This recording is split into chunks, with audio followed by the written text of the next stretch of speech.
ओम अज्ञानतिमिरान्धस्य ज्ञानाञ्जनशलाकया चक्षुरुन्मीलितं येन तस्मै श्रीगुरुवे नमः।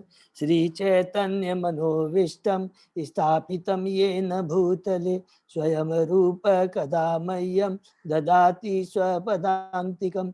वन्देऽहं श्रीगुरु श्रीयुतपदकमलं श्रीगुरु वैष्णवांश च श्रीरूपं साग्रजातं सहगना रघुनाथं वितं तं सजीवं स्वाद्वैतं सावभूतं परिजं सहितं कृष्ण चैतन्य देवं श्री राधा कृष्ण पादान सहगना ललिता श्री विशाखावितांत च नमो ओम विष्णुपादाय कृष्ण पृष्ठाय भूतले श्रीमते भक्ति वेदांत स्वामिन इति नामने नमस्ते सरस्वते देवे गौरवाणी प्रचारिणे निर्विशेषा शून्यवादी पाश्चात्य देश तारिणे वाञ्छाकल्पतरुभ्यः कृपा सिन्धुभ्य एव च पतितानां पावनेभ्यो वैष्णवेभ्यो नमो नमः। नमो महावदान्याय कृष्ण प्रेम पदायते कृष्णाय कृष्ण चैतन्य नामने गौरत्विषे नमः। हे कृष्ण करुणा सिंधु दीन बंधु जगतपते गोपेश गोपिका कांत राधा कांत नमस्तुते।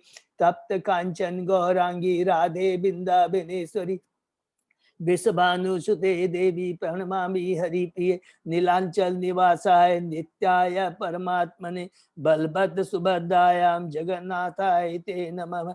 जय श्री कृष्ण चैतन्य प्रभु नित्यानंद श्री अद्वैत गदाधर श्रीवासादि गौर भक्तबिंद मुखम करोति वाचालम पंगुलंगे गिरिम यत्कृपातम अहम वंदे श्री गुरुम दीनतारिणम परमानंद माधवम श्री चैतन्य ईश्वरम। हरे कृष्णा कृष्ण कृष्ण हरे हरे हरे राम राम राम हरे हरे। श्री श्री मंगलाचरण की जय। हरे कृष्णा प्रभु धन्यवाद रंजीत प्रभु। हरे कृष्णा श्री संगीत माधे रंजीत प्रभु प्रभा माता जी। हरे कृष्ण प्रभु जी दंडवत हरे प्रणाम। कृष्णा माधव। हरे कृष्णा प्रभु जी दंडवत प्रणाम। बहुत बहुत मेरा धन्यवाद। हरे कृष्णा प्रभु जी दंडवत प्रणाम। हरे कृष्णा दंडवत प्रणाम।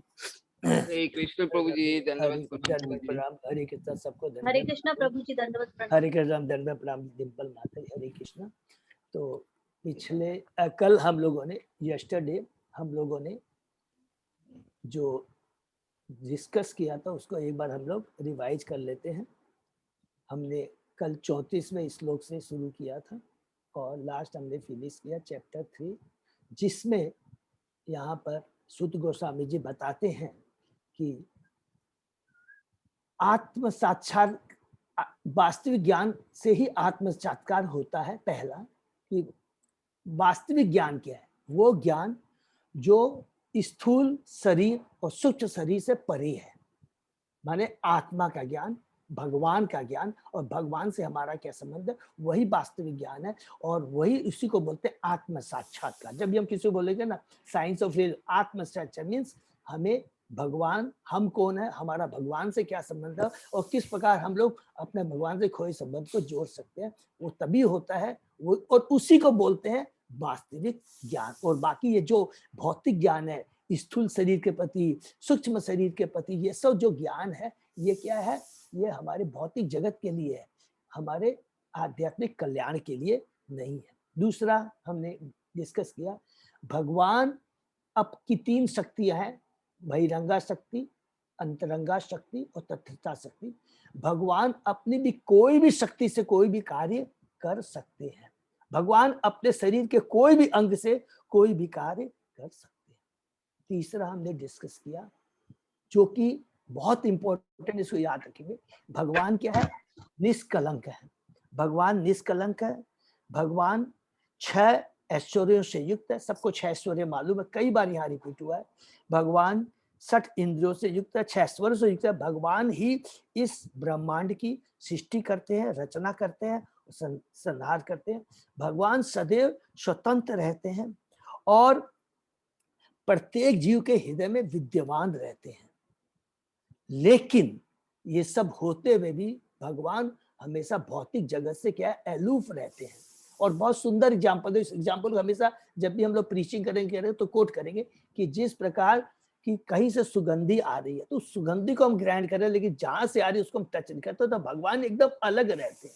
ठीक है, ये बहुत इंपॉर्टेंट चीज है। भगवान 3 गुणों, क्या बोलेंगे, भगवान गुणातीत है, 3 गुणों से भगवान ऊपर है। लेकिन जो अल्प ज्ञानी है, जो भौतिकतावादी है, जो सकाम कर्मी है, जो मीमांसी अज्ञानी है, वो भगवान को नहीं समझते। भगवान के दिव्य रूप, नाम तथा दिव्य कर्मों को, दिव्य जन्म को वो नहीं समझ सकते हैं। ठीक है, क्योंकि उसमें क्या होता है कि उनका भौतिक स्वार्थ होता है। ठीक है, फिर यहाँ पर सुत गोस्वामी जी की बहुत प्रशंसा करते हैं। ये बहुत इंपॉर्टेंट है हमको नोट डाउन करने का कि प्रश्न कैसे होने चाहिए। सुत गोस्वामी जी नेमी नारायण के जो भक्त लोग प्रश्न करते हैं, मुनि लोग जो प्रश्न करते हैं, शौनक ऋषि जो प्रश्न करते हैं, उसको बहुत क्यों महत्व देते हैं वो नोट कर लेंगे फिर से।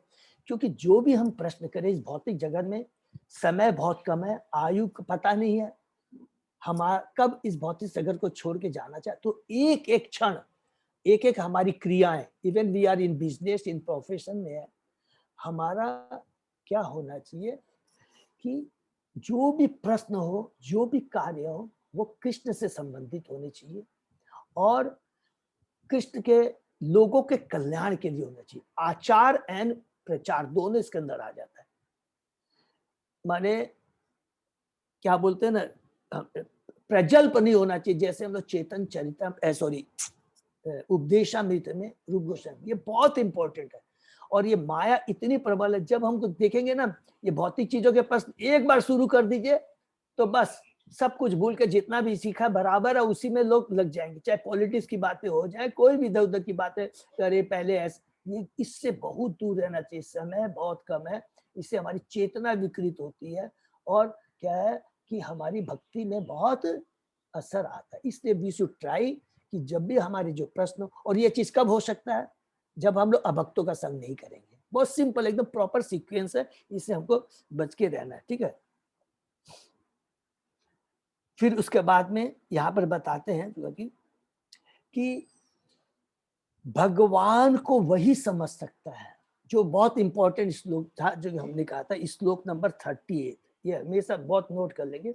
भगवान को वही समझ सकता है जो उनकी चरणों की अनुकूल सेवा करता है, हमारे उनकी भक्ति करता है, तभी हम भगवान की महिमा, शक्ति और दिव्यता को समझ सकते हैं।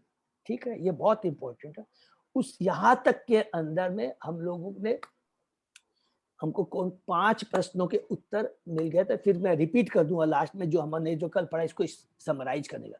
उसके बाद में यहाँ पर सुत गोस्वामी बताते हैं श्रीमद् भागवतम भगवान का साहित्य अवतार है। भगवान बुक्स के रूप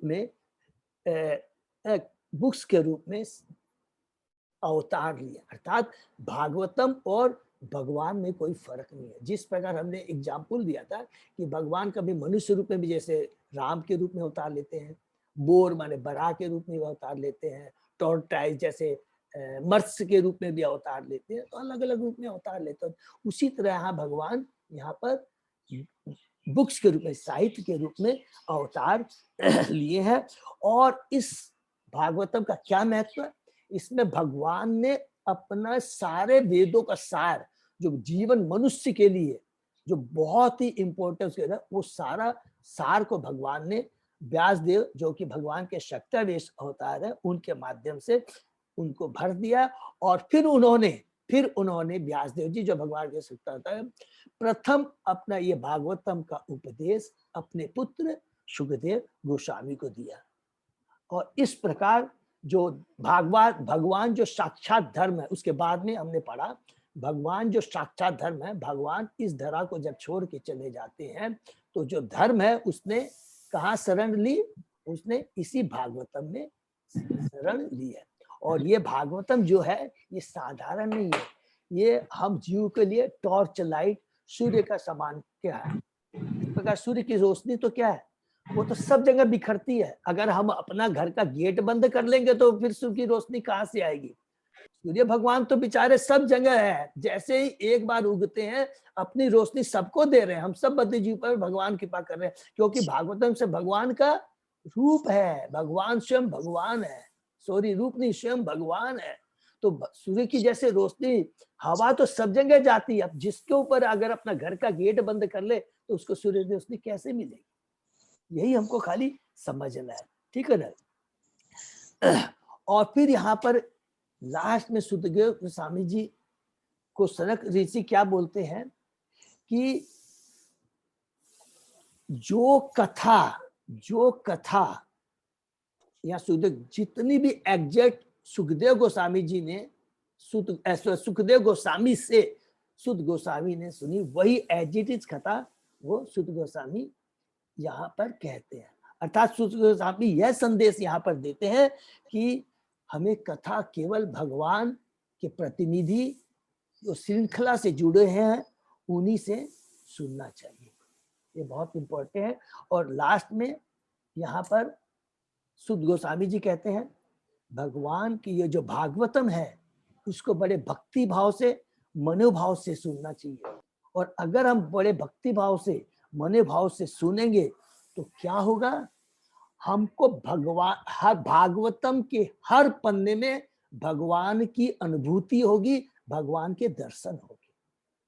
ये बहुत इंपॉर्टेंट है। अगर हम लोग हृदय से और मन भाव से अगर भागवतम सुनते हैं तो ये चीज हमेशा हमें याद रखना। तो यही हमने समराइज किया। और इस प्रकार हमने जो मुनियों के प्रथम जो 6 प्रश्न थे उनका उत्तर इन 3 अध्यायों से प्राप्त किया। पहले 2 प्रश्न थे, रिपीट करते हैं कि जीवों का वास्तविक कल्याण किसमें है और सारे वेदों का सार क्या है। ये दोनों प्रश्न का उत्तर हमें क्या मिला, भक्ति योग। क्या उत्तर मिला हमको, भक्ति योग। तीसरा प्रश्न था कि भगवान श्री कृष्ण वसुदेव देवकी के रूप में यहाँ उत्पन्न होते हैं। क्या उत्तर हमको मिला कि भगवान हम बद्ध जीवों को, जो कि उनकी आत्मा है, उनको इस भौतिक जगत से उद्धार करने के।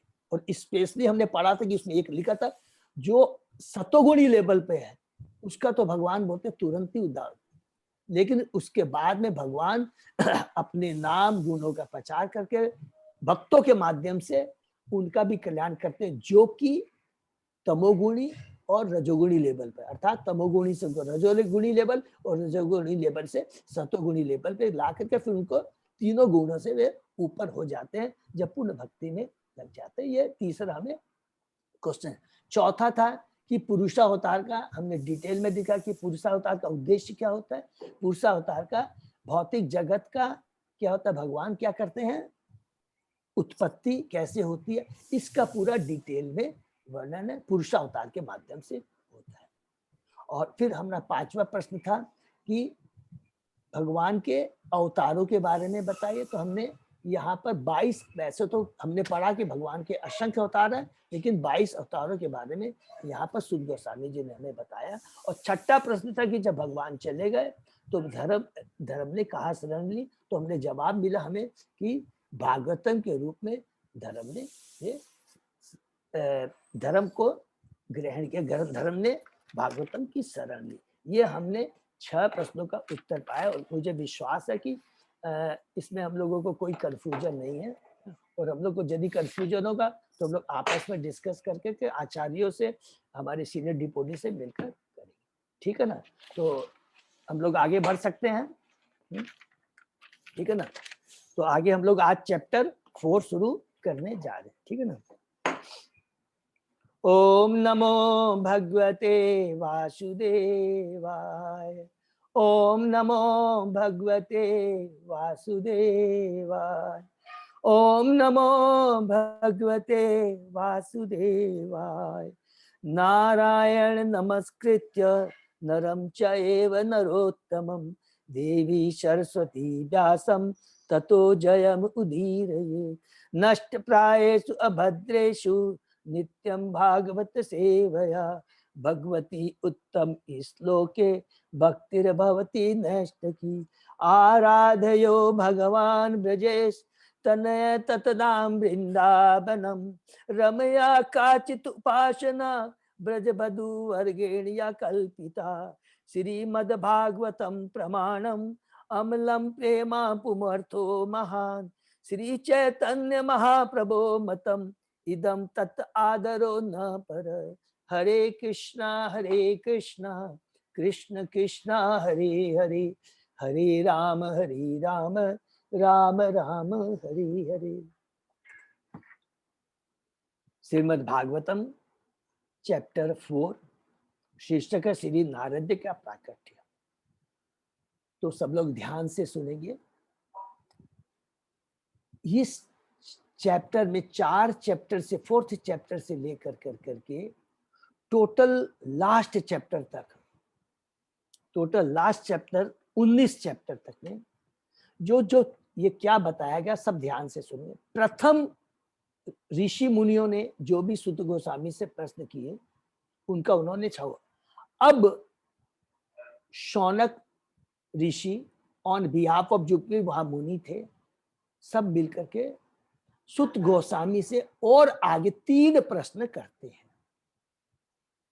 3 प्रश्न करते हैं। पहला प्रश्न ये है कि इस भागवतम के इतिहास हिस्ट्री के बारे में हमें बताइए, ये पहला प्रश्न है। दूसरा प्रश्न करते हैं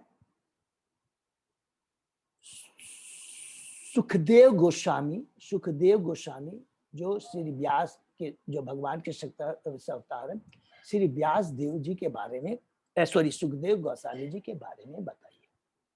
और तीसरा प्रश्न करते हैं, ये तो हो गए वक्ता, और तीसरा प्रश्न करते हैं परीक्षित महाराज के बारे में।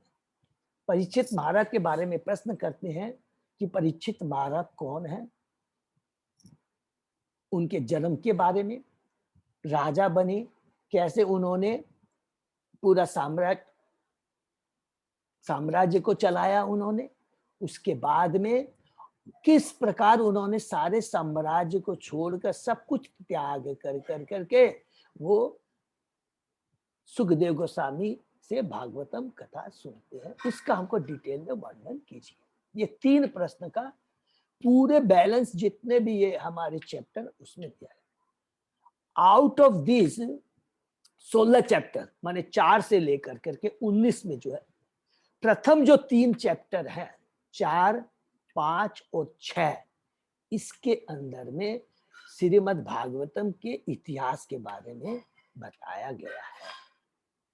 और बाकी और कुछ और सुखदेव गोस्वामी के बाद और बाकी जो चैप्टर है बचे हुए 13 चैप्टर में परीक्षित महाराज के बारे में पूरा बताया गया है। तो ये पढ़ने के बाद में, पूरा ये समझने के बाद में कि, और इसी के अंदर में हम देखेंगे जब परीक्षित महाराज के बारे में बने चैप्टर 7 से लेकर करके पूरा 9 तक में बड़े बड़े महाभागवत भगवान के जो भक्त, जो हमने बिगिनिंग में कहा था, यहाँ पर भीष्मदेव, कुंती, विदुर जी, भगवान श्री कृष्ण, अलग अलग लोगों के बारे में बहुत सुंदर वर्णन आता है। ठीक है ना। तो हम लोग शुरू करते हैं। श्री नारद का प्रकट। श्री व्यास उवाच। हाँ अच्छा सॉरी, एक चीज मैं बहुत इंपॉर्टेंट बोलना भूल गया। जैसे मैं कल चैप्टर 4 पढ़ रहा था, सब लोग ध्यान से, तो अरुण प्रभु ने एक प्रश्न किया था और रीना माता जी ने प्रश्न किया था। यहाँ पर ये व्यास वाचा ये क्या है? तो ये पढ़ने के बाद में फिर मैं पिछले में बैक में गया चैप्टर 2 में, तो मेरी जो समझ में आया कि जो इसमें रीना माता जी का भी शायद प्रश्न आ जा रहा है और अरुण प्रभु का भी प्रश्न आ जा रहा है, जो मैंने पूरा बहुत ध्यान से पढ़ा, पता नहीं मेरी बुद्धि होती है। तो ये समझ में आया कि ये व्यास देव जी हैं, नॉट क्यों। और रीना माता जी का भी प्रश्न उत्तर मेरे को समझ में आया क्या, कि जब सुखदेव गोस्वामी जी ने परीक्षित महाराज जी को जो ये कथा सुनाई तो फिर ये कैसे है। तो यहाँ ये समझ में आ रहा है, मैं क्या वर्ड यूज कर, ये समझ में आ रहा है कि सुखदेव गोस्वामी जी ने परीक्षित महाराज जी को जो पूरी कथा सुनाई, उसके बाद जब सुत गोस्वामी जी जब वहां पर बैठे हुए थे, उन्होंने भी वो सारी भागवत कथा हम सुनी और वही भागवत कथा एज इट इज सुत गोस्वामी यहाँ पर नेमी नारायण के मुनियों को अंडर लीडरशिप ऑफ सौनक ऋषि के यहाँ बना रहे हैं। और ये भी जो पूरी कथा है कैंटो 1 की जो है, ये हमको समझना है। ये यहाँ पर बीच बीच में लिखा है व्यासदेव जी, तो वो व्यासदेव जी शायद ओरिजिनल वही व्यासदेव जी ही है। और अब प्रश्न ये डाउट ये होता है कि ये जो कथा सुत गोस्वामी ने नेमी नारायण के मुनियों को सुनाया, तो वहां व्यासदेव जी क्या उपस्थित थे और उन्होंने वो सुन करके इसमें यहाँ कंपाइल किया है। लेकिन प्रभु पढ़ने के बाद में आप एकदम सही, मेरा जो है तो या मोहन प्रभु जैसे बता रहे थे, बहुत अच्छा उन्होंने हमको रिलाया कि जब भी हम कोई डाउट हो, हम लोग तो इतने पंडित नहीं है, तो वो क्या है हम लोग को शास्त्रों से, तो मैंने चेष्टा किया तो कोई how it has been compiled पता नहीं। फिर भी ये चीज ये है कि यहाँ व्यासदेव जी जो है वो ओरिजिनल व्यासदेव जी ही के बारे में बात, क्योंकि क्या व्यास का मतलब होता है व्यास आसन पर जो बैठते हैं, तो हम लोग उनको कहते हैं कि ये व्यास पीठ पर बैठते हैं, मीन जो भगवान की चर्चा करते हैं व्यास आसन पर। तो ये थोड़ा सा हम लोग समझ करके आगे पढ़ेंगे तो और धीरे धीरे क्लियर हो जाएगा, नहीं तो हम लोग अपने सीनियर डिवोटी से इसको क्लियर करेंगे कि ये कहाँ लिखा हुआ है, ये चीज कहाँ लिखी हुई है, जो आचार्यों से और उनकी टिप्पणी से ही समझ में आता है।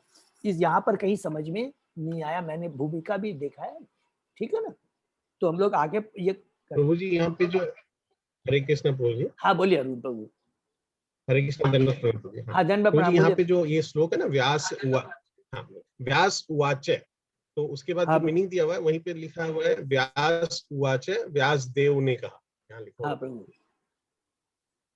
तो ये भी क्लियर करता है कि ये व्यासदेव जी को ही संबोधित कर रहे हैं, व्यासदेव ने ही कहा, राइट, व्यासदेव जी के बारे में ही है। हाँ व्यासदेव जी के बारे में, बिल्कुल प्रभु आप सही बोल रहे हैं, वही मेरी भी अंडरस्टैंडिंग। मेरे को भी, मैं भी प्रभु जी ये, हाँ मैं भी प्रभु जी ये पढ़ रहा था, तो मेरे को भी ये पहले एक बार कंफ्यूजन हुआ, वापस फिर मैं देखा कि नहीं ये तो व्यासदेव जी का ही है, व्यासदेव जी कोट कर रहे हैं। बिल्कुल प्रभु। और फिर मैं जाके चैप्टर 2 जब शुरू हुआ था आपने कैसे, फिर मैं उसको पढ़ा, स्टडी किया, तो मैं ये वर्ड आता है कि व्यासदेव जी ने ये कहा कि सुत गोस्वामी ने मुनियों को क्या कहा, ये बात व्यासदेव जी कह रहे हैं। तो रीना माता जी का भी जो प्रश्न है वो शायद यहाँ पर क्लियर हो जाता है कि हाँ, कि वो अलग से जब सुत गोस्वामी ने नेमी नारायण के मुनियों को कहा, तो उस समय देखिए फिर हम बता रहे हैं, ये एग्जाम से हमारी अंडरस्टैंडिंग है कि उस समय शायद व्यासदेव जी भी वहां उपस्थित थे और उन्होंने उसको भी सुना और उसको यहाँ कंपाइल कर दिया, ऐसा ही कुछ कैंटो 1 के रूप में। तो ये चीज ध्यान में रखेंगे और हम लोग क्लियर करेंगे, तो जो भी चीज नहीं समझ, ठीक है। और तो नहीं तो मोहन प्रभु और केसी पंडित वो बहुत स्टडी करते हैं, तो हम लोग सब जिसको भी समझ में आएगा आगे हमको करेंगे कि वास्तव में ये चीज how it has been compiled और कैसे सिचुएशन, ठीक है ना। हरे कृष्ण। तो हम लोग हरे कृष्ण प्रभु जी, मैं बता रही हूँ, मैं नैमिषारण्य जब गई थी ना, तो उधर जो व्यासपीठ है, व्यासदेव की भी एक मंदिर है, मतलब व्यासदेव जी ने बोल रहे थे, जो सुना रहे थे कथा, इतना तो मेरे को तो मालूम नहीं था, लेकिन मैं मंदिर दर्शन करके आई, सुखदेव की भी मंदिर है, बहुत अच्छा तो मंदिर नहीं है, मतलब छोटा सा बना हुआ है। तो आप लोग जो बोल रहे हो ना, जो व्यासदेव जी ने कहा, तो शायद उसलिए उधर व्यासपीठ का भी मंदिर बना हुआ है, मतलब व्यासदेव उधर उपस्थित जो थे, तो मंदिर भी बना हुआ है ये, तो इसलिए मंदिर बना हुआ है, व्यासदेव जी उधर उपस्थित थे। हम पता नहीं अपनी ये से बोली, मतलब जितना मेरे को समझ में आया आप लोगों को बात सुन के। नहीं थैंक यू मधुमिता माता जी, थैंक यू, आपने जो बताया प्रैक्टिकल देखा, फिर भी हम उनको हमारे सीनियर डिवोटी से और आचार्यों की जो हमेशा कमेंट्री रहती है कहीं ना कहीं मिल जाएगा, उसको हम लोग क्लियर करें। लेकिन ये समझ में आया जो कि अरुण प्रभु जी ऑफ सेम ओपिनियन, ये समझ कि ये 100% व्यासदेव जी है लिखा है, इसमें कोई कंफ्यूजन नहीं होना। फिर भी हम लोग उसको, इसमें तो एकदम हाउ ये कैंटो 1 को कंपाइल किया, जो रीना माता जी ने पूछा था, अच्छा था, तो ये यही चीज समझ में आती है, उसको हम लोग फर्दर क्लेरिफाई करके आगे बढ़ते हैं, ठीक है। हरे कृष्णा। हरे कृष्ण प्रभु। हाँ बोलिए, धन्यवाद केसी पंडित, बोलिए प्रभु।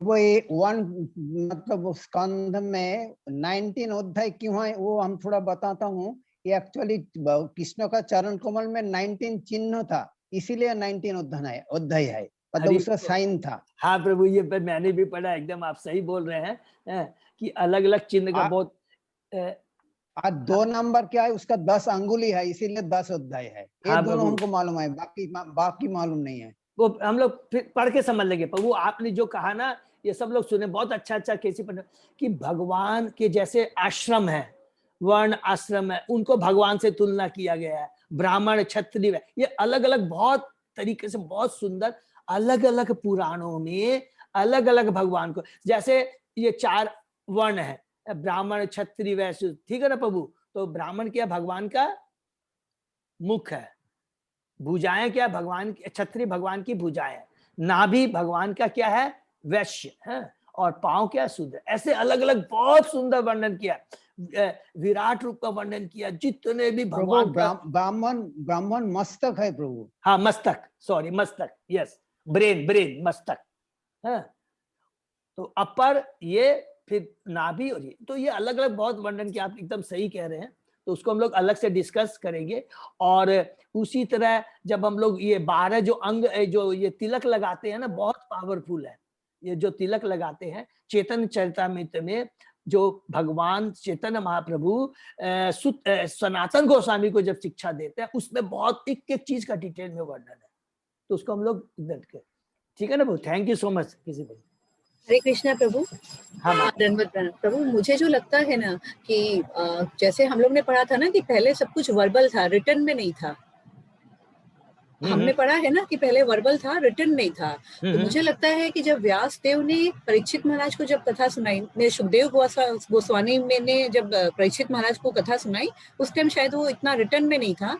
और बाद में जब सुध गोस्वामी जी ने सुनाया, तो व्यास देव ने उसको पूरा रिटन में लेके आए हैं वो। ये मेरा मतलब एजम्पशन है, मैंने अपने आप को समझाया है इस वे में। अच्छा, माता जी, जो भी है, आप जो हम लोग सब बद्ध जीव हैं, तो हम लोग उसकी जो प्रॉपर जो चीज है वो हम लोग एक बार आचार्य से बहुत जल्दी पता लग जाएगा, है हम लोग। मैंने एक्चुअली खुद को ऐसा इस वे में समझाया है, चलो, कोई बात क्योंकि जगह जगह वैसे उस वे में आ रहा है ना। हाँ, लेकिन जो आचार्य क्या बोलते हैं और वास्तविकता क्या है, उसको हम समझ करके तब हम लोग उसको कंफर्म कर लेंगे आपस में, ठीक है। हाँ, ठीक है प्रभु। व्यासवाच इति ब्रुवाणं संसत्य मुनीनाम दीर्घसत्रिणां वृद्धकुलपतिसूतं बहुरिच शौनक अब्रवीत। सुत गोस्वामी को इस प्रकार बोलते देखकर दीर्घकालीन यज्ञोत्सव में लगे हुए समस्त ऋषियों में विद्वान तथा वयोवृद्ध नेता शौनक मुनि ने सुत गोस्वामी को निम्न प्रकार संबोधित करते हुए बधाई दी। ये बहुत, देखिए, हमारे प्रैक्टिकल के लिए बहुत इंपॉर्टेंट है।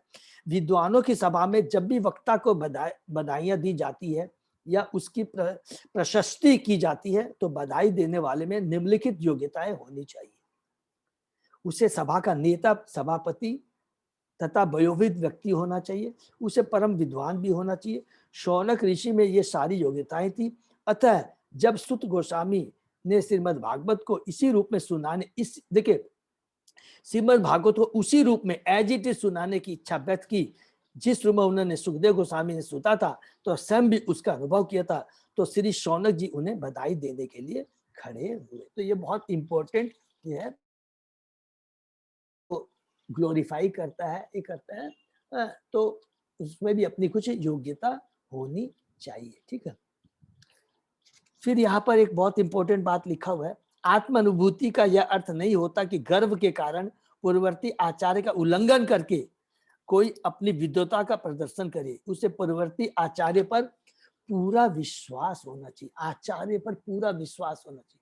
तो इसीलिए मैं ये आचार्य जो बोलते हैं उसमें जरा भी डाउट आए तो अपने को एकदम, अपने को माने क्या बोलते हैं, गिल्टीनेस फील करनी चाहिए। अरे मेरी क्या योग्यता है। आचार्य तो सीधा भगवान का एकदम डायरेक्ट प्रतिनिधि है, क्योंकि हमारी इंद्रिय अपूर्ण है, भगवान की इंद्रिय पूर्ण है। भगवान के जो सत्याविश अवतार है, ये सब आचार्य भगवान के प्रतिनिधि है।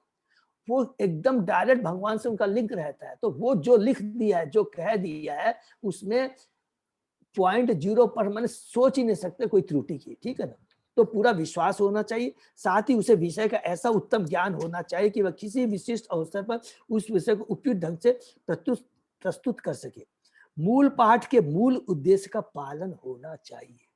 जो मूल पाठ है मूल उद्देश्य का पालन होना चाहिए कि जो चीज हम पढ़ रहे हैं वास्तविक इसका गूढ़ अर्थ क्या है, ये हमको हमेशा ज्ञान होना चाहिए और तभी हम उसको आगे प्रचार करना। इसलिए ये बहुत इंपॉर्टेंट चीज है। अपने मन से खींच तान कर उससे कोई अस्पष्ट अर्थ नहीं निकालना चाहिए, अपितु श्रोताओं को समझाने के लिए उसे रोचक ढंग से प्रस्तुत करना चाहिए। और हम जो भी पढ़ते हैं आपस में डिस्कस करते हैं उसको हाउ माने बड़ी सिंपल वे में और अच्छे ढंग से हम लोग प्रस्तुत करता है, इसका हमको सीखना चाहिए और प्रयास करना चाहिए। तो ये बहुत बड़ी शिक्षा है, ठीक है ना। शौनक वाच सुत सुत महाभागा वदनो वदताम वर कथाम भगवती पुण्यम यत आह भगवान शुक। शौनक ने कहा, हे सुत गोस्वामी, आप उन सबों में जो बोल तथा सुना सकते हैं सर्वाधिक भाग्यशाली तथा सम्माननीय, कृपा करके श्रीमद् भागवतम की पुण्य कथा कहे जिसे महान तथा शक्तिशाली ऋषि सुखदेव गोस्वामी ने सुनाया था। अभी यहाँ पर देखिए कथा के बारे में बोल रहे हैं कि अभी हमें वो कथा सुनाइए जो कि सुखदेव गोस्वामी ने परीक्षित महाराज को सुनाया था। तात्पर्य, शौनक गोस्वामी प्रसन्नता के कारण सुत गोस्वामी को 2 बार सुत सुत कहकर संबोधित कर रहे हैं। 2 बार सुत सुत कहकर संबोधित कर रहे हैं क्योंकि वे स्वयं तथा सभा के सारे लोग सुखदेव गोस्वामी द्वारा कहे गए श्रीमद् भागवत के पाठ को सुनने के लिए उत्सुक थे। वे किसी ऐसे नकली पुरुष से नहीं सुनना चाहते थे जो अपने स्वार्थ के लिए अपने ढंग से व्याख्या करे। सामान्यतया तथाकथित भागवत कथा वाचक या तो पेशेवर वाचक होते हैं या तथाकथित विद्वान निर्विशेषवादी जो परम पुरुष की निजी दिव्य लीलाओं के अंदर नहीं जा पाते। ऐसे निर्विशेषवादी अपनी अपनी रुचि के अनुसार, देखिए क्या वर्ड लिखा है, अपनी अपनी रुचि के अनुसार निर्विशेषवादी मत का समर्थन करने वाला कोई न कोई अर्थ निकालते हैं। एवं पेशेवर वाचक तो सीधे 10वें स्कंद में पहुंचकर भगवान की लीलाओं के गुह्यतम अंश की गलत व्याख्या करते हैं। दोनों में से एक भी वाचक भागवत सुनाने का अधिकारी नहीं होता। केवल ऐसा व्यक्ति जो सुखदेव गोस्वामी की तरह भागवत प्रस्तुत करने को तैयार हो तथा केवल वे लोग जो सुखदेव गोस्वामी तथा उनके प्रतिनिधित्व को सुनने के लिए तैयार हो श्री भागवत की दिव्य चर्चा के प्रामाणिक भागीदार है। देखिए हमने चैप्टर 3 के एंड में भी गया, प्रभुपाद जी ने कितना हम लोगों को वार्निंग दी है, माने वार्निंग दी है। और यहाँ पर भी बिगिनिंग में प्रभुपाद जी वार्निंग दे रहे हैं, दोज हु आर प्रोफेशनल्स, जो मायावादी है, उनके मुख से कभी भी भागवतम नहीं सुनना चाहिए। तो हम लोग आपस में एक दूसरे का अपना समझ करके ये बोल सकते हैं कि जो भी टीवी में वगैरह जो भागवतम, आजकल आप देखेंगे कि हर चैनल में भागवतम कथा आ रही है, लेकिन जब तक हमको मालूम ही नहीं है, दे आर प्रोफेशनल, यदि पैसे लेके करते हैं या जो कुछ भी रहता है, हमको किसी की वो नहीं करना है क्रिटिसाइज, लेकिन हमको अब समझ में आ गया कि हमको किसके मुख से भागवतम सुनना चाहिए। ये प्रभुपाद जी की विशेष कृपा हम लोगों के ऊपर है इन कलयुग के, कि उन्होंने स्वयं ऐसा अरेंजमेंट कर दिया कि हमको इधर से उधर कहीं जाने की दरकार नहीं है। रेडीमेड उन्होंने इस्कॉन रूपी बोट नाव को दे करके उसके अंदर असंख्य हजारों नाविक भगवान के जो सेवक है, सीनियर डिवोटीज को दे दिया है। पतवार जो बुक्स है वो दे दिया। प्रभुपाद जी ने क्या नहीं दिया, बुक्स दे दिया है, इस्कॉन की व्यवस्था कर दीजिए, उसमें जितने भी बड़े बड़े सीनियर डिपॉजिट की व्यवस्था कर दी है, सारी व्यवस्था कर दी। तो हमको और क्या चाहिए? तो हमको उन्हीं लोग से सुनना चाहिए, ये बहुत इंपॉर्टेंट है, ठीक है ना। प्रभु जी, प्योर डिवोटी जो प्रॉपरली सुनाते हैं एज इट इज, वो आजकल लगता है उसमें भी थोड़ा डिस्टर्बेंस नहीं हो रहा है। हाँ प्रभु, आप जो बोल रहे हैं, हाँ प्रभु बिल्कुल आप बताते हैं प्रभु। इसमें क्या है प्रभु, 2 चीज को थोड़ा सा प्रभु उसको हम लोग इंटरप्रेट कर लेंगे एकदम। आपका ये कभी कभी हम लोग भी जो पढ़ते हैं बोलते हो तो ये आता है, तो उसमें चेतन महाप्रभु को याद कर लेते हैं प्रभु। चेतन महाप्रभु ने क्या है, थोड़ा लिबरल कर दिया है। खाली फर्क इतना होना चाहिए कि देखिए प्रभु, आज के दिन प्योर डिवोटी बोलना है ये बहुत माने क्वेश्चन मार्क है और हमको उसमें ज्यादा इसमें माथा भी नहीं लगा, लेकिन उससे वो प्रभु चैतन्य महाप्रभु ने वो थोड़ा लिबरल हो गए हैं और उन्होंने उनको कंसेशन, जिसको हम लोग एग्जाम्पल देके भी कंसेशन दे दिया। लेकिन मूल चीज क्या है यहाँ पर बोलना चाहते हैं कि कोई प्रोफेस माने जो बिजनेस करता है ना, जो बिजनेस करता है जिसका उद्देश्य पैसा कमाना प्रभु, उनसे बिल्कुल नहीं सुनना चाहिए, वो बहुत खतरनाक होता है, वो जहर पीने के बराबर है, विष पीने के बराबर है ये। हाँ ठीक बात। ठीक मुझे है ना ऐसे ही जस्ट एक बात पूछ रहे, मुझे ऐसे ही जस्ट एक वो पूछ रहे हैं, मैंने मान लीजिए इस्कॉन में भी कई जो ब्रह्मचारी डिवोटीज हैं और वो काफी पैसा चार्ज करते हैं कथा वगैरह के लिए, तो वो क्या मतलब पूरा वो इस्कॉन के लिए ही करते हैं और उसी में वो पैसा कंट्रीब्यूशन जाता है यस कैसे? यस प्रभु, प्रभु ये एकदम मैंने पूछा प्रभु, 90 माने कि 9.9% नहीं प्रभु, 100% प्रभु, 100% प्रभु पैसा। अभी भी आप जैसे माने इतनी, इसलिए मैं कहता हूँ ना, कहीं भी एजम्पशन नहीं करना चाहिए प्रभु। Right. वो इतने बड़े बड़े सीनियर डिवोटीज को देखो प्रभु, जान दे रहे हैं, रात दिन खट रहे हैं, Right. गोल गोपाल प्रभु, ये सबको आप देखिए, ये सारा पैसा भगवान की सेवा में जा रहा है, हमारा मंदिर में जा रहा है। 1% में 0.1% भी अपनी नीति Okay. भगवान की सेवा के लिए प्रभु। और ये चीज हमको प्रचार करना और क्लेरिफाई करना सबको प्रभु। इवन सपोज मैं आपको एग्जांपल दे रहा हूँ प्रभु, हम जब वैष्णव आते हैं प्रभु और उनको आप दीक्षा देते हो, हाँ देते हो, तो वो ले जाकर सीधा मंदिर में दे देते हैं प्रभु। हाँ ये तो हम लोग देखते ही हैं, देखते हैं प्रभु। तो बहुत इसको समझना है। तो कोई अगर अभक्त है हम लोग से क्वेश्चन करे तो बहुत उसमें मैं आपसे रिक्वेस्ट करूँ, हम लोग सब भक्तों से स्ट्रिक्ट हो जाइएगा, वहां स्ट्रिक्ट हो जाए, क्योंकि प्रभुपाद जी उनके भक्तों को, हाँ देखिए प्रभु दोनों में डिफरेंस, कुछ एक्सेप्शंस आर देयर प्रभु, and exception can not be a rule, please. Correct, exception are there. क्यों? कलयुग है, ये कलयुग है प्रभु, और वो चीज एक्सपोज हो जाएंगे, बहुत जल्दी एक्सपोज हो जाते हैं प्रभु, क्योंकि भगवान की भक्ति के सामने, भगवान के भक्तों के सामने हम सोचेंगे हम अपने को हाइड कर लेंगे। तो हमने पढ़ा था ना कि भगवान कण कण में है, भगवान कण कण में है, आत्मा परमात्मा के रूप में, उनसे कुछ भी छिपा हुआ नहीं है। तो ये ध्यान रखना। लेकिन वो पूरा जो भी जी बेचारे जो ब्रह्मचारी है वो अपना, लेकिन कुछ है ब्रह्मचारी, तो हम, हमारे को अधिकार नहीं है वैष्णव पर कि वो है, तो वो प्रभुपाद जी देखेंगे। और वो भी जब कुछ करते हैं, कुछ ब्रह्मचारी के जब आता है तो हम लोग ने डिस्कस किया, तो प्रश्न ये आया, उत्तर हमको ये मिला कि हमें कुछ नहीं ज्यादा करना है, गुरु महाराज देखेंगे, क्योंकि गुरु महाराज ने उनका दायित्व लिया है, गुरु महाराज ने उनका दायित्व लिया है। कल मैं ग्लोरिफिकेशन हो रहा था गुरु महाराज का, तो प्रभु एक भक्त से सुना, एक भक्त ने, मैं ये बहुत इंपॉर्टेंट है, तो गुरु महाराज कितने कृपालु होते हैं, आंख से आंसू गिर जाते हैं प्रभु। एक भक्त ने प्रश्न किया गुरु महाराज से जा करके, ये हम लोग ग्लोरिफिकेशन सुन रहे थे, कि गुरु महाराज मैंने दीक्षा तो ली है, लेकिन मेरा भक्ति में मन नहीं लग रहा है और मेरे को शास्त्र पढ़ने की इच्छा नहीं होती है। तो गुरु महाराज ने, हिज होलीनेस जयप्रताप साहब गुरु महाराज ने, प्रभु जानते क्या जवाब दिया? उन्होंने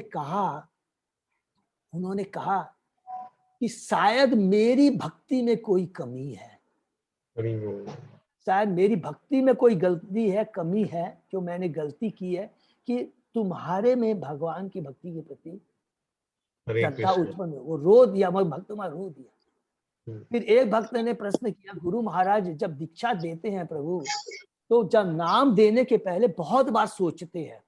तो एक भक्त ने प्रश्न किया, गुरु महाराज आप जब भी स्पिरिचुअल नेम देते हैं तो आप इतना क्यों सोचते हैं?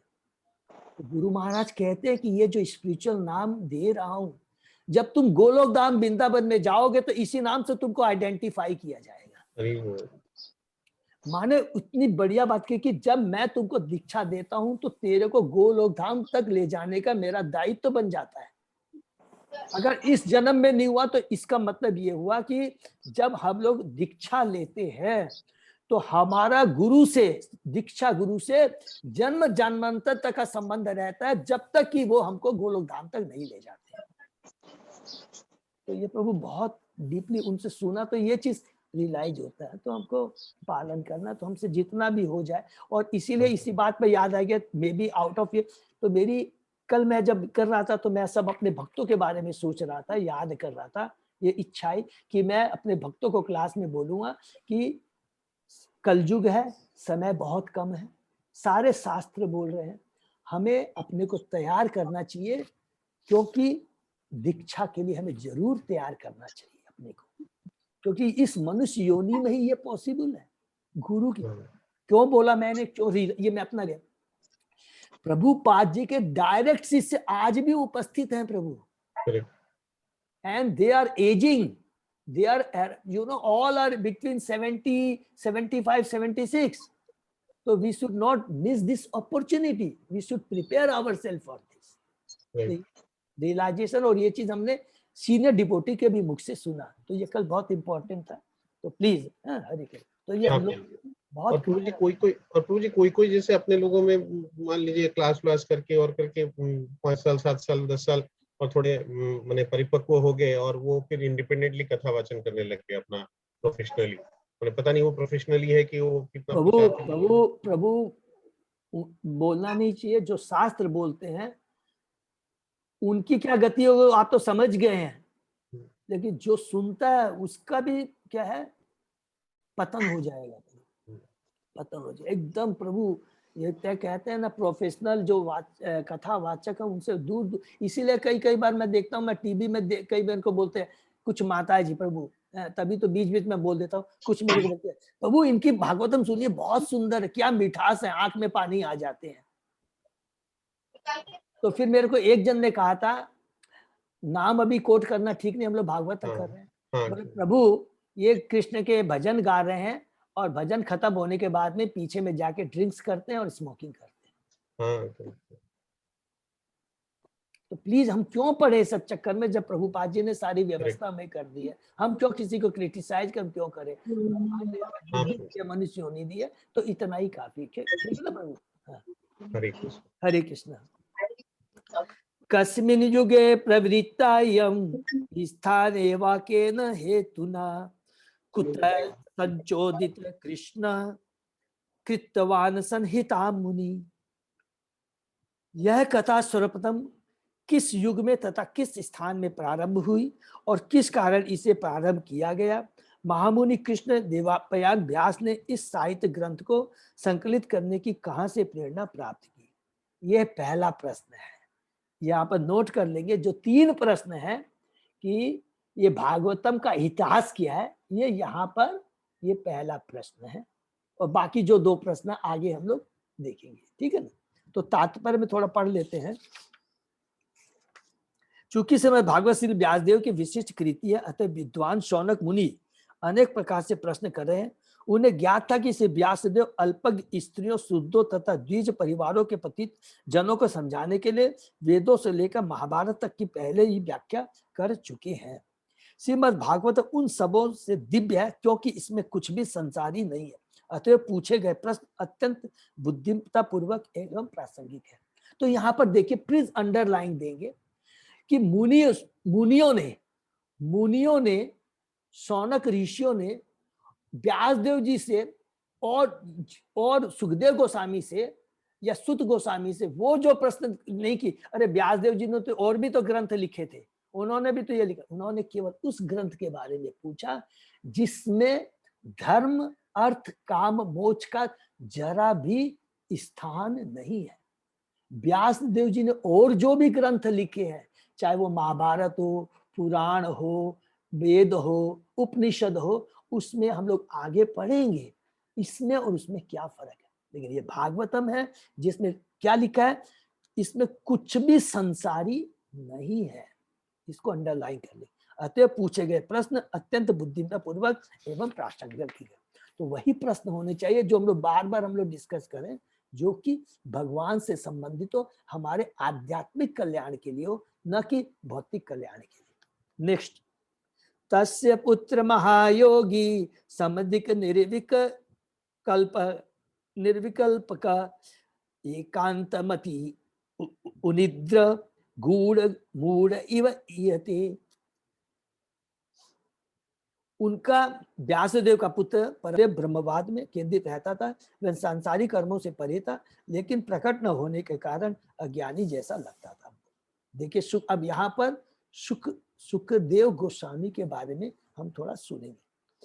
श्री सुखदेव गोस्वामी जीवन मुक्त थे, अतः वे सदैव जागरूक बने रहे कि माया के पास में न आ जाए। भगवद गीता में इस जागरूकता की रोचक व्याख्या मिलती है। मुक्त जीव तथा बद्ध जीव के पृथक कार्य है।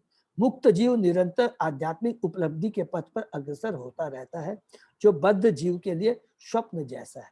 तो मुक्त जीव कौन है, ये हमने बहुत बार डिस्कस कर लिया, फिर भी एक बार रिपीट करते चलेंगे।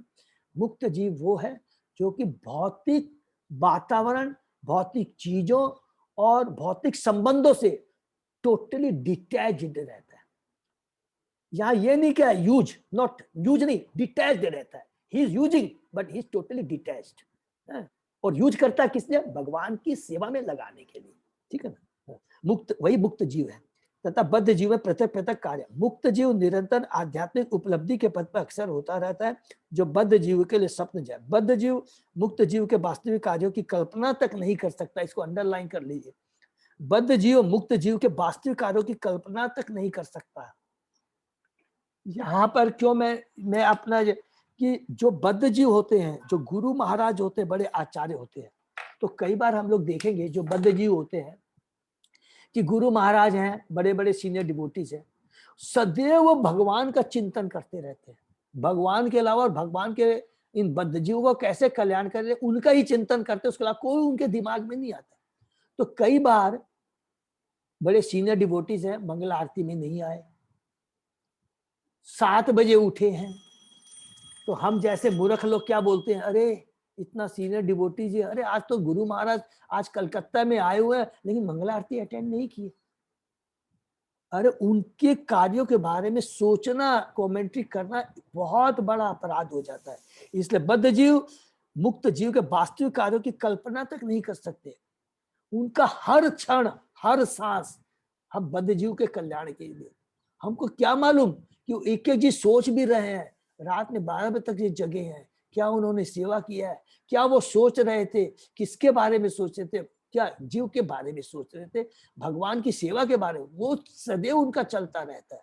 तो कभी भी हमको 4 रेगुलेटरी प्रिंसिपल या साधना, जैसे हम लोग तो साधना करते हैं ना कि 4 रेगुलेटरी प्रिंसिपल फॉलो करते हैं, साधना करते हैं, ये हम लोग के ऊपर एप्लीकेबल है, उन लोग के ऊपर एप्लीकेबल नहीं है, बिकॉज वो तो अब क्या हो गए हैं, मुक्त जीव हो गए। तो इसका ध्यान रखना, कभी उनके ऊपर, उनके कार्यों के बारे में डाउट नहीं करना, कमेंट्री नहीं करना।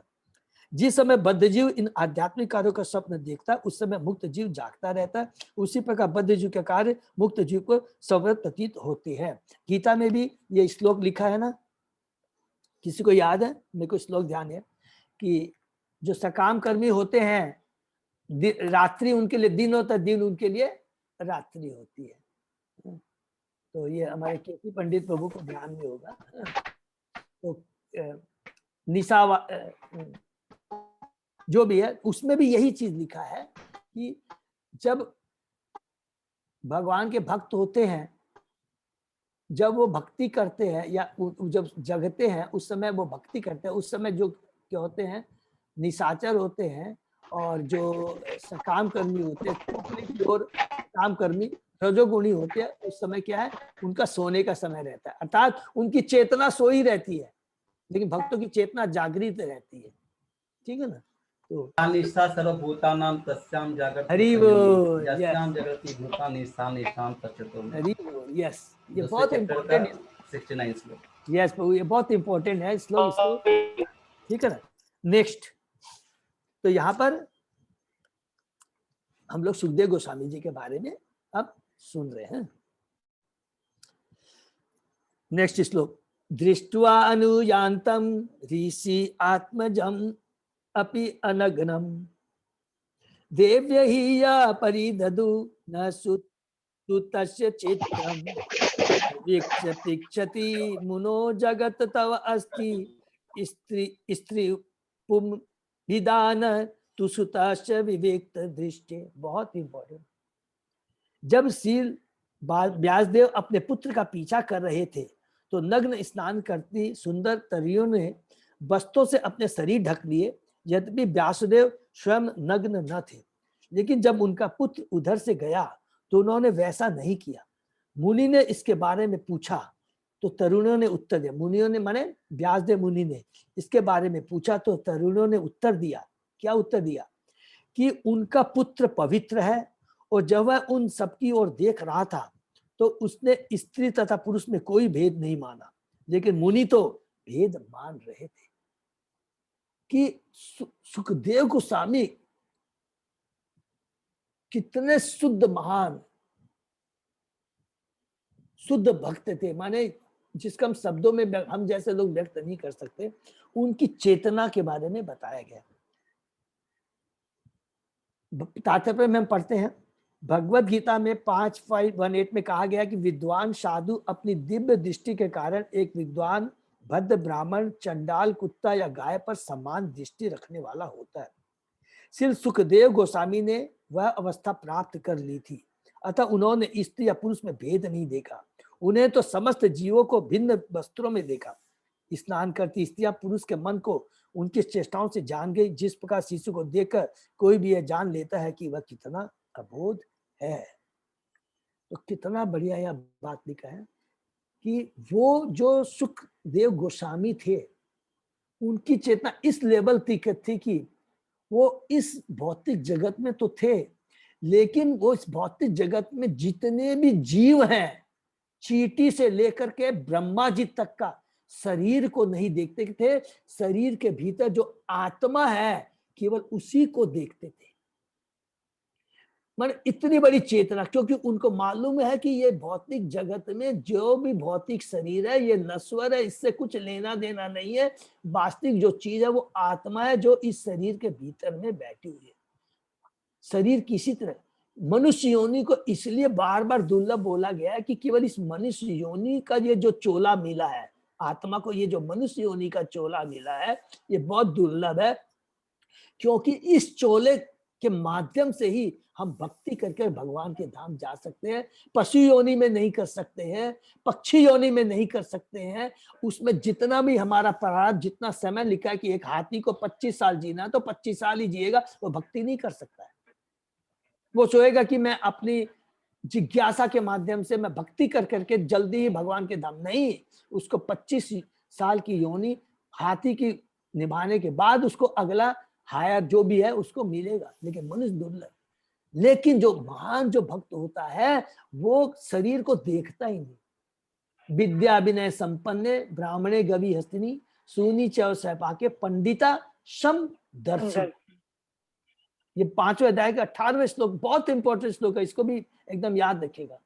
वो जो उत्तम कोटि का भक्त होता है वो शरीर को नहीं, शरीर के भीतर बैठी आत्मा को देखता है। इसीलिए उसकी नजर में ब्राह्मण कुत्ता चंडाल सब एक समान है।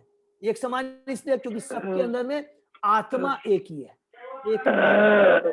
और आत्मा को जिस तरह का शरीर मिलता है उसी तरह की कॉन्शियसनेस होती है। तो मनुष्य में का जो चोला मिलता है उसमें कॉन्शियसनेस उसकी हाई होती है, इसीलिए वो जिज्ञासा कर सकता है। तो ये लेवल था सुखदेव गोस्वामी का।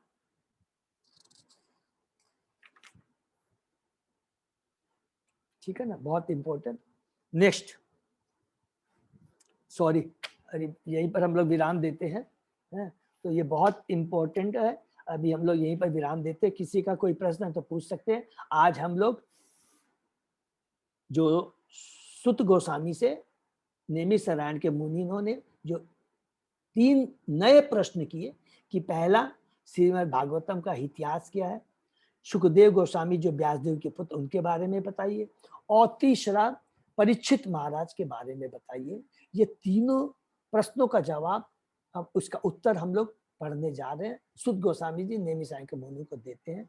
आज पहला हमने अभी पढ़ा कि पहला प्रश्न पूछा क्या कि भागवतम का इतिहास बताइए, और अभी सुखदेव गोस्वामी के बारे में पढ़ रहे हैं। चौथा, पांचवा, छठा जो चैप्टर है वो भागवतम के इतिहास के बारे में बताएगा कि भागवतम का इतिहास क्या है, और उसके बाद में 7वें चैप्टर से लेकर करके पूरा लास्ट तक पूरा परीक्षित महाराज के बारे में। हरे कृष्णा। तो हम लोग कल, टुमारो इज संडे, तो फिर हम लोग सोमवार को हरे कृष्ण। ठीक है ना, हरे कृष्ण।